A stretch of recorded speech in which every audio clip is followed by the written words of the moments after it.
Welcome to UO Today. I'm Paul Peppis, Director of the Oregon Humanities Center. My guest today is fiction writer Jason Brown, Associate Professor of Creative Writing at the University of Oregon. Brown is the author of 3 short story collections, Driving the Heart and Other Stories, Why the Devil Chose New England for His Work stories, and a faithful but melancholy account of several barbarities lately committed, a novel in stories. Brown's work has appeared in Prairie Schooner, Southeast Review, Harper's Magazine, Atlantic Monthly, Indiana Review, and the American Literary, among others. Thanks, Jason, for coming on the show. It's great to have you back. Thank you for having me. So let's start with the obligatory, how did you become a writer question? I don't know. I I shouldn't have probably become a writer. Is what I say to most people, but because I grew up in Maine in a small town, and I was dyslexic, and they didn't really know what that meant in rural Maine when I was growing up, and so they are, by they I mean the school system, my teachers, eventually I think my parents as well, thought I was just slow, or just not too sharp. And so I started reading late. I read slowly. So I'm not exactly sure why. I mean, I did a reading recently with Jonathan Franzen, and someone asked him a similar question, and he basically said, "Well, people tend to do what they're good at," and I'm not sure that's the case with me. However, story in various forms gripped me very early on, and I began to read really because of my grandfather, and who was an English teacher, and because of a few teachers that I had in Maine who gave me books that were not on the curriculum very early on. Junior high teacher gave me Catcher in the Rye, Brave New World, and a few other books that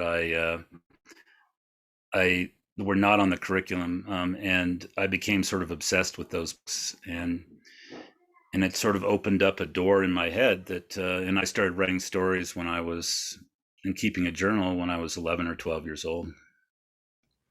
So your publications thus far have been short stories. So tell us what's appealing to you about that form. You know, different writers. I mean, writers are different people. So for me, the short story form, what I like to say is that it chose me. I didn't really choose it. And so the almost obligatory career path used to involve writing a collection of stories, which would be your honest work. And then they'd expect you to sort of being, by they, I mean the publishing industry would expect you to abandon the short story, if not completely, at least as anything that was going to advance your career, and turn quickly to novel writing. And so I tried to do that, and it didn't work out for me. I've tried to write several novels, and it never worked out for me for various reasons. My brain does not really function in that way. It functions within the base of the short story, and so I at some point decided just to commit career suicide and continue writing short stories. And that's proven to be not entirely true. I've done as well as could be expected, but with very few sort of exceptions, New York Publishing has abandoned publishing short story collections, except maybe as an author's first book. Otherwise, they've become increasingly commercial. And and so short story collections have moved over sort of into the realm professionally of poetry collections, with a more of a niche audience, and specialized publishers who are devoted to the form. Now, so I just say, that I chose it rather than, I say that it chose me rather than my choosing it, um, because because I've tried other forms, and with the exception of nonfiction, I've just found that my imagination only works really in this form, and that's true for me, and it's true for some famous short stories writers like Alice Munro and Raymond Carver, um, among others. But for many people, are able to write in both genres or both forms. I mean, and they have no trouble with that. So it's just as everyone's different. So this volume, the most recent volume, is a collection of linked stories. So tell us what's appealing to you about that particular way of organizing short stories. Well, one of the things that I found oppressive about the last time I was working on a novel, was what I call the tyranny of plot. And the modernist novel is, I mean, existed for a short period of time and is more or less not published anymore, not in a significant way. And so, over the last 20 years, you've seen the novel move in different directions, um, and it's become more and more like movies. They expect a heavily plotted novel. They're not as interested in language or character, and so. Um, at the same time, as I was, laboring under that, sort of trying to make that form work for me, because for professional reasons, really, um, I was also frustrated with the third story collection that people often put out as first books, and because the stories in many cases, and this is true of my first collection, which is thematically linked but not linked in any other way. Um, a lot of story collections that I was reading began to feel like they didn't really hold together as a book, that they were just a compilation of the best the writer could do over a certain period of time. Um, and then I began to return to certain linked collections that had been very important for me over the years. Love Medicine by Louise Erdrich is at the top of the list. That's an early book of hers, and I think it's her best. And it's a novel in stories, and it doesn't labor under what I call the tyranny of plot.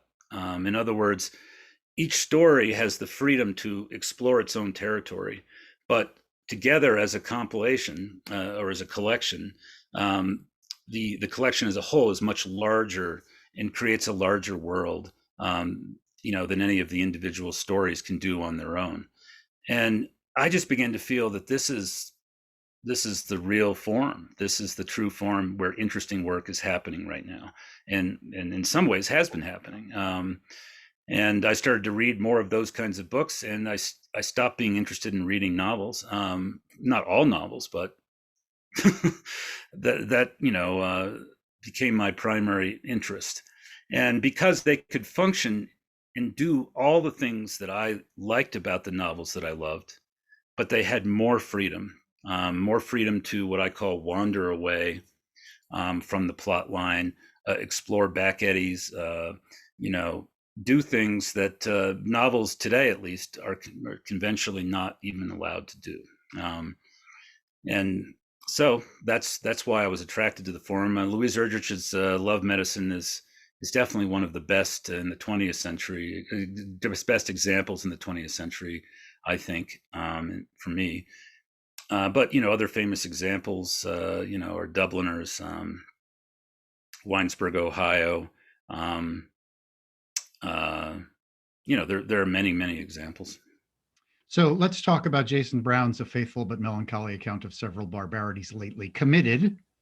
And let's start with that title. You say you're somebody who has an affection for career suicide. What did the publishers think when you proposed that title?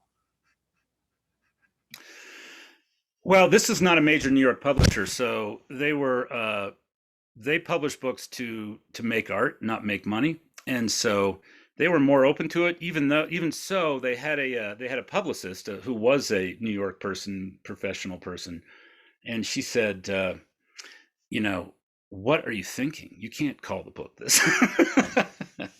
And I said,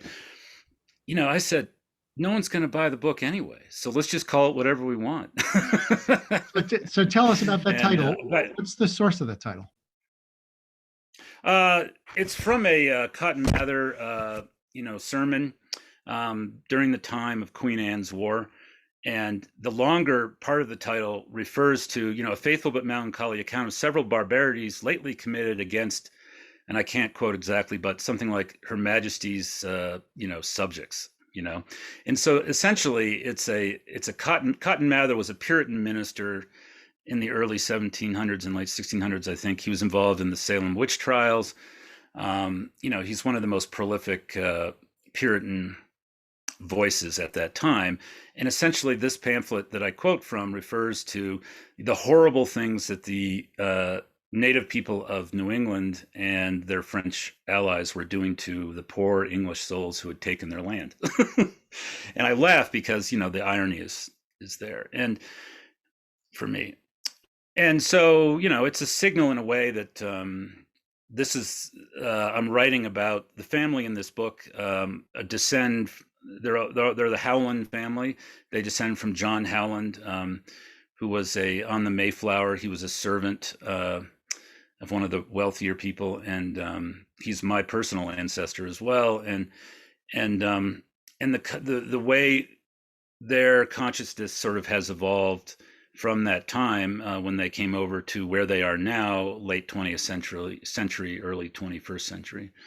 And in the background of that, I try to point out at several points is all this history, which involves, of course, the genocide of the Native Americans. In the part of Maine that I grew up in, there was very little visible history of Native life or native history or culture at all, Central Coast Maine, because in part I think they had been almost completely wiped out by the early English and Irish and Scottish settlers.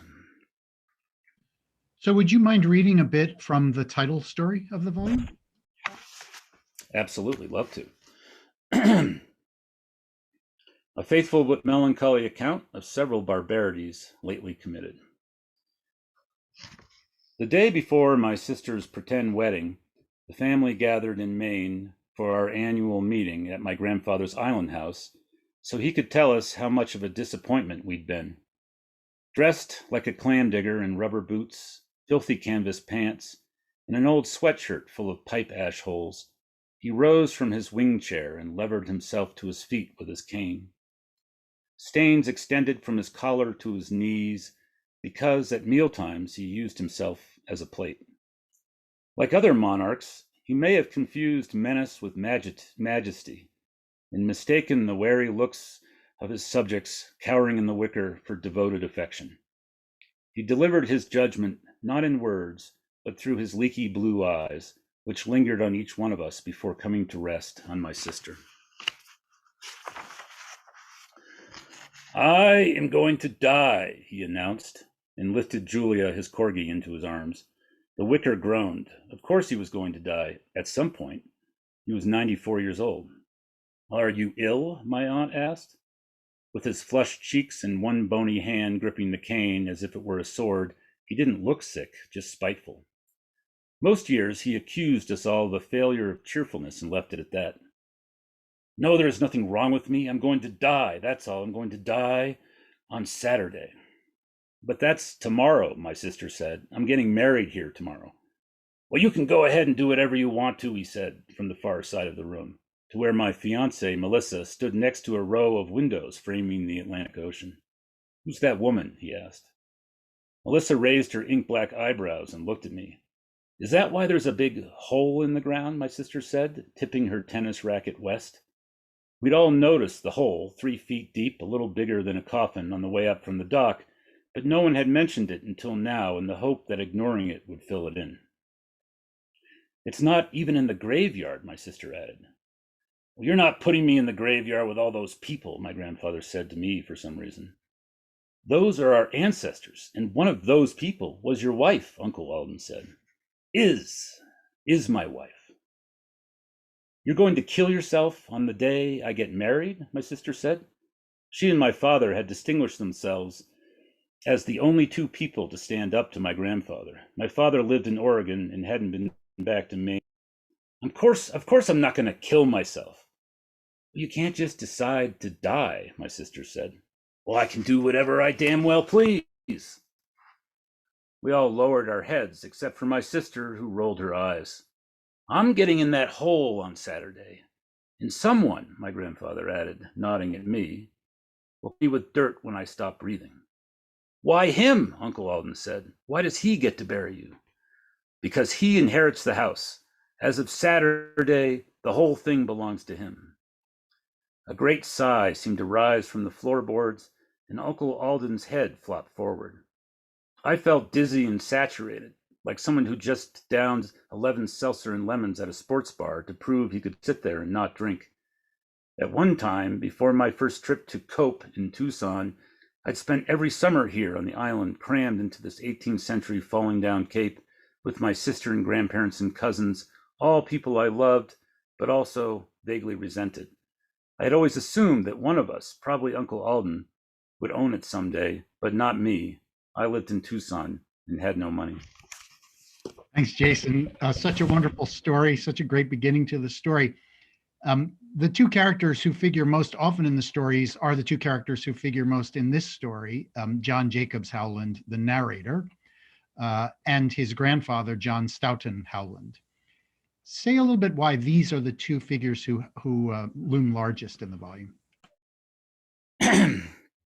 Well, this is what I would call, I mean, I'm writing out of a sort of what I think of as a mid to late century um, American realism, and in the short story form, semi-autobiographical American realism. One of my teachers was Tobias Wolff, who was part of a sort of brat pack of, included Raymond Carver.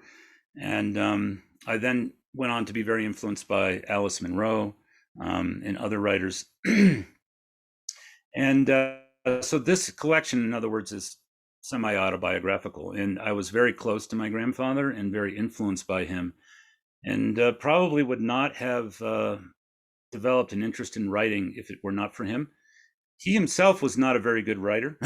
He was an English teacher, but he was an incredible, in my view, and in my experience as a child, raconteur and myth maker. And a myth maker primarily of our family.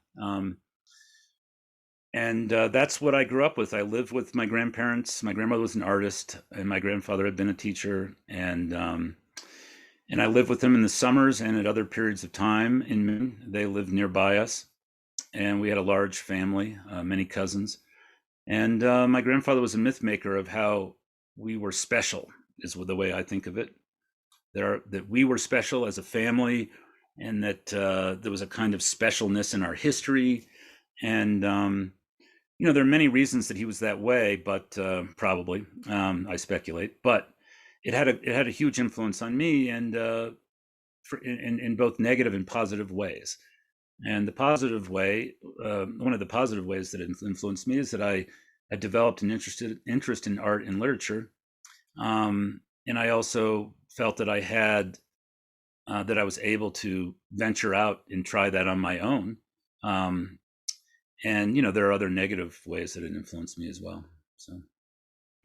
So it's clear from the passage that you read that the house and the place, this part of Maine, is really critical for this family. Say a little bit more about that place and why it's important for them. Well, it's based on it's based on an island where I grew up with my grandparents in the summers.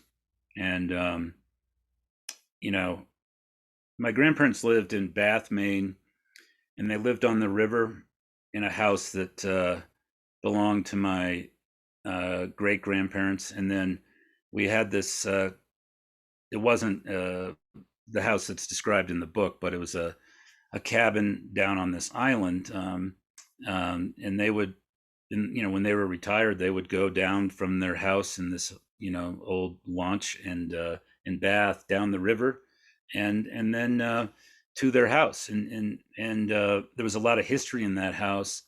And my ancestors on my grandfather's side, many of them had been ship captains, and we had sea trunks and old logbooks from the 1800s, and that combined with the sort of mythology that my grandfather created about our family history,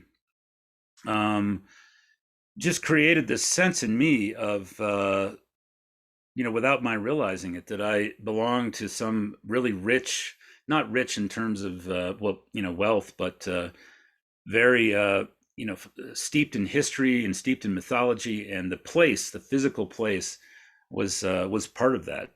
Boats, the ocean, the fact that we had been involved in the sea for many generations, a couple hundred years, and so all that worked its way into me, and growing up, and I didn't think of it the way I think of it now, looking back, and in the way I sort of critique that, I think a little bit in the book, in terms of privilege, and in terms of the history, the Puritan history that I come from, and how problematic that is. I didn't grow up with any of that consciousness.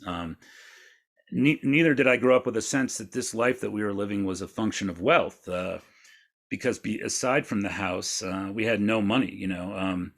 Not no money. We were middle class, but and then as I grew up, all these people from Massachusetts started to buy all the real estate around us, and the whole place that I grew up with began to change and lose some of its sense of distinct historical context, and became a playground for people from New York and Boston. And so some of this, I can't help it. This book is driven in part by nostalgia for the sense of belonging that I grew up with, and the fact that even going back there now, you can't go home again because the place is no longer the same. So you've talked about the nostalgia. Another factor in the volume is that for a couple of the generations, the more recent generations, the West and California have this importance as well. Why is that an important part of the story of the family? Well, I remember when I was a young man. I think I was 24, and I got a Stegner Fellowship at Stanford, which is a fellowship, where you get to go and write for 2 years and do nothing else. They give you money and you meet. I mean, it's just this incredible thing. And I basically had never been out west. And when I told my grandfather, that I, won this fellowship, and that, I was going out west, he sort of looked at me and said, I'm not sure exactly how, but somehow I feel like I'm paying for this. and then the other thing he said, he said, around Ohio, the earth tilts. He said, whatever's loose rolls down to California. And so there's this mythology where my grandfather's brother had tried to go out west, and my great grandfather had disowned him. One of my uncles, no, not an uncle, one of my grandfather's sons went out west, and I don't think I've never met the guy, because he was sort of expunged from the family. I mean, there's this sort of, my family's been in New England for 400 years, and it's incredibly tribal, and there's a sense of suspicion of the West and anything foreign or outside, and so the West fits into all that. In fact, my uncle calls me Western Jason. When is Western Jason coming home? Things have changed because my grandparents have passed away, and even the next generation has evolved a little bit, but my grandparents were beyond evolving. They were not going to evolve. So another thing that's sort of interesting about the volume is the way that the time sequence of the stories goes. So it jumps back and forth in time. So you begin in 2003, you go back to 1984, 81, then forward to 2014, and the volume ends in 1741. Say something about that way of organizing the tales. Um, well, it begins in a way that a novel might. It begins at a certain period of time, and then it moves back. Um, and it shows you a little bit how we move toward that time, which many novels do. And then it moves in, the stories move in a linear way forward, more or less, until we get to that final story, which takes place in the 1700s. And that story is based on a real account of an ancestor who came from Scotland. I mean, my ancestors are not just English; they're Scottish and a little bit Irish, and they came for different reasons. A lot of the Scots came. Some of my Scottish ancestors came because they were prisoners of the English, and they were sent on. They were basically exiled to New England, dropped off in Maine. Good luck, you know. And they were dropped off right in the middle of the worst of the sort of fighting between the French and the English. But essentially, the reason I end with the story that I do is that you've seen um, and you've seen this family, as I said, a snapshot of this family, late 20th century. And then in one of the stories, you see logbooks and references to the 1800s. And so there's a constant sense throughout the story of living in the past. Um, and, sort of, I'm trying to evoke a sense that they are still living in the past in the 20th century, in the early 21st century. And then the final story, I wanted to give people a direct look at where this all started. Um, and the Howlands, of course, started in Plymouth, but many of my great great grandparents came directly to Maine or moved directly to Maine or New Hampshire, and as the character in the final story did. And for them, I wanted to show that how hard it was, for one thing, how unforgiving it was, and how in some ways it took enormous courage and fortitude to survive that, for many of them. At the same time,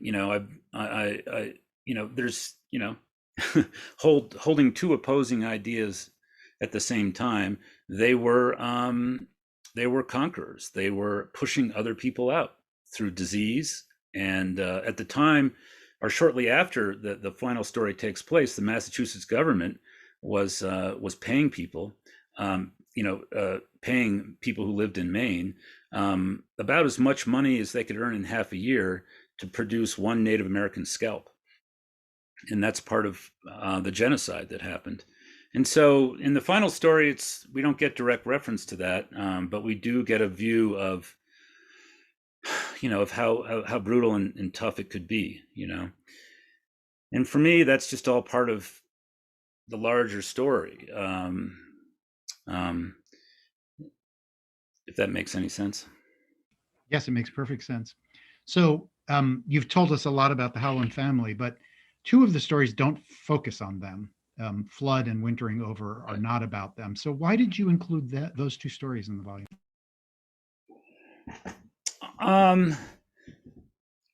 That's again. I sort of refer back to my interest in the link collection, and one of the things that a link collection can do, and one of my favorite link collections that I didn't mention, is In Our Time by Hemingway. Hemingway, of course, is problematic in various ways, and most of his work I have no interest in. But In Our Time, I think, is a beautiful book, and in many books that focus on either a central character or even a central family, the link collections take the opportunity to head away from those characters and explore the periphery. And Wintering Over, for instance, does not focus on the Howland family, but it actually takes place in the Howland house. It's a it's a writer. It focuses on a writer and his partner, and they rent this Howland house.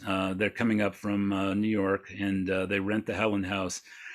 And they, the story's trying to show how, in some ways, they come under the influence, if not directly, then indirectly, of not of the Howlands themselves, but of the culture that they represented and in the world that they represented. And, I don't force that issue. I don't believe in anything, paranormal really. But, I'm trying to show how someone encounters the very specific cultural milieu that I'm describing in the Howlands if they're coming from outside, you know? And so they encounter the town, they live in the house, they've romanticized the Howlands, New England world from the outside, which is a big part of, frankly, the self mythologizing that I grew up with. Self mythologizing can't really happen unless you have a sense of an audience. And I was the direct audience for my grandfather, but part of the implicit audience for that, and I think I reference this throughout the book, is the idea that there are outsiders, right, who might who are looking in at your mythology, and you're trying to manage their perceptions of that and manage the narrative of that. And one of the stories that does that is the last voyage of the Alice B. Toklas. And so that's some of what's going on in Wintering Over. In Flood, I wanted to look at an individual who was not from the Howland family, but who was also of the town, and show just a little bit of that world that they live in, but not through the narrower lens of being a Howland, which carries, as I said, a certain mythological weight. So we're coming to the end of our time, Jason. So Sure. one or two more questions. What are you working on now? I've just finished a memoir, actually, about not about my father's family, but about my mother's family, who comes from a very different world. My mother's family are